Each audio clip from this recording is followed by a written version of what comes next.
This channel does not promote any violent, harmful, or illegal activities. All content provided by this channel is meant for an educational purpose only.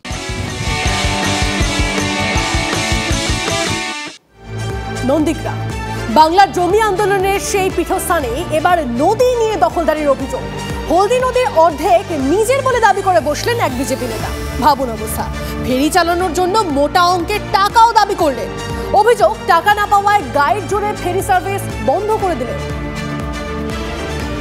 Nandigram ১ নম্বর ব্লকের ভেকুটিয়া গ্রাম পঞ্চায়েতের পঞ্চম খণ্ড জালপাই থেকে হলদি নদী পেরিয়ে হলদিয়ার বালুঘাটা যাতায়াতের জন্য মানুষের ভরসা এই ফেরি সার্ভিস। পূর্ব মেদিনীপুর জেলা পরিষদের কাছ থেকে নিলামে ফেরি পরিষেবা লিজ নিয়েছিলেন এলাকারই এক বাসিন্দা প্রভাত মাঝি। কিন্তু সমস্যা শুরু হয় কয়েকদিন আগে থেকে। অভিযোগ, ৩২ নম্বর বুথের বিজেপির বুথ সভাপতি শুভেন্দু জানা এসে দাবি করেন নদীর অর্ধেক পর্যন্ত নাকি তার নিজের জমি। ফেরি পরিষেবা চালু রাখার জন্য তার কাছে মোটা অঙ্কের টাকাও দাবি করেন তিনি। ওরা বলছিলেন যে আমাদের ওই নদীর অর্ধেকটা পর্যন্ত জায়গা আছে, আমাদেরকে লিজ দিতে হবে, যেমন জেলা পরিষদকে দিচ্ছ আমাদের দিতে হবে। ওরা প্রথমে ১ লাখ টাকা চেয়েছিল, তারপরে বলছে না ৫০,০০০ দাও, এখন ৫০,০০০ দাও। শুভেন্দু জানা দাদাও জানান নদীর ঘাটের কাছে ওই জমি যে তাদেরই। নদী পর্যন্ত নদীতে প্রায় ২ একর জায়গায় পড়ে গেছে, কিন্তু এখনও স্বীকৃতি বলে চিহ্নিত হয়নি। আমরা তার খাজনা দিই, ট্যাক্স দিই, সব কিছু দিই। এরপর নদী বিতর্কে জল আরও গড়িয়ে যায়। অভিযোগ, টাকা না পেয়ে শুক্রবার বেশ কয়েকজনকে সঙ্গে নিয়ে নৌকা থেকে যাত্রীদের নামিয়ে ফেরিঘাট ভাঙচুর করে ফেরি পরিষেবা বন্ধ করে দেন শুভেন্দু। ওরা এসে বলে যে নৌকা এখানে চালানো যাবে না, বন্ধ থাকবে। 10টা পর্যন্ত চলেছিল, তারপরে এসে বলে যে এখানে নৌকা ঠেকাতে না। হ্যাঁ, মালিককে ফোন করতে বলছিল, মালিককে ফোন জানিয়েছি। আমাদের তো খুব প্রবলেম হচ্ছে, হঠাৎ বন্ধ হয়েছে, আমরা তো জানি না এখন কোথায় নিয়ে যাবো, এখন সমস্যায় তো পড়েছি আমরা। এই ফেরিটা চলাচল করলে খুব সুবিধা হয় আমাদের, না হলে আমাদেরকে অনেকটা ঘুরে যেতে হয়, তো তার জন্য অসুবিধা হয় প্রচণ্ড। ফেরিঘাট বন্ধ নিয়ে এরপর থেকে শুরু হয় রাজনৈতিক চাপানুতোর। এরা কাটমানি খেতে খেতে এমন নিচে নেমে গেছে যে মাঝ নদীতে থাকা বালিটুকুও খাবে বলছে।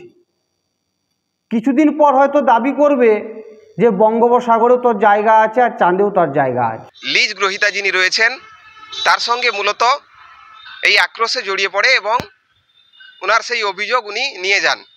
এখানে দলের কোনো যোগ নেই। নন্দীগ্রামের ভেকুটিয়া এলাকা বিজেপির শক্ত ঘাঁটি হলেও পূর্ব মেদিনীপুরের জেলা পরিষদ তৃণমূল কংগ্রেসের দখলে। ফলে এই নদীর দখলদারি নিয়ে হলদি নদীর জল নিঃসন্দেহে আরও বহুদূর গড়াতে পারে। কনিষ্ক মাইতির রিপোর্ট, TV9 বাংলা। নামের পাশে নির্মল গ্রামের শিরোপা, অথচ পরিশ্রুত জলই পান না গ্রামবাসীরা। ছুটতে হয় দূরের গ্রামে। তারকেশ্বরের কেশবচকে কেন এমন পরিস্থিতি? এলাকাবাসীর অভিযোগ, পরিকাঠামো তৈরি না করেই কাজ করলে যা হয় তাই হয়েছে। তার ফলে কল থাকলেও জল থাকে না। পঞ্চায়েত অবশ্য দেখে নেওয়ার আশ্বাস দিয়ে যাচ্ছে। প্রতিশ্রুতির জল পৌঁছবে কি? জলই তো জীবন, পয়সা দিলাম, সব দিলাম, অথচ জলই পেলাম না। নল আছে, জল নেই। ঘরে ঘরে পৌঁছে গেছে পানীয় জলের লাইন, কিন্তু কোথাও যে জল পড়ে না। জং ধরে গেছে কলে। দুর্দশা রাষ্ট্রপতি পুরস্কারপ্রাপ্ত নির্মল গ্রামে। হুগলির কেশবচক পঞ্চায়েতে জলকষ্টে ভুগছেন কয়েকটি গ্রামের কয়েক হাজার পরিবার।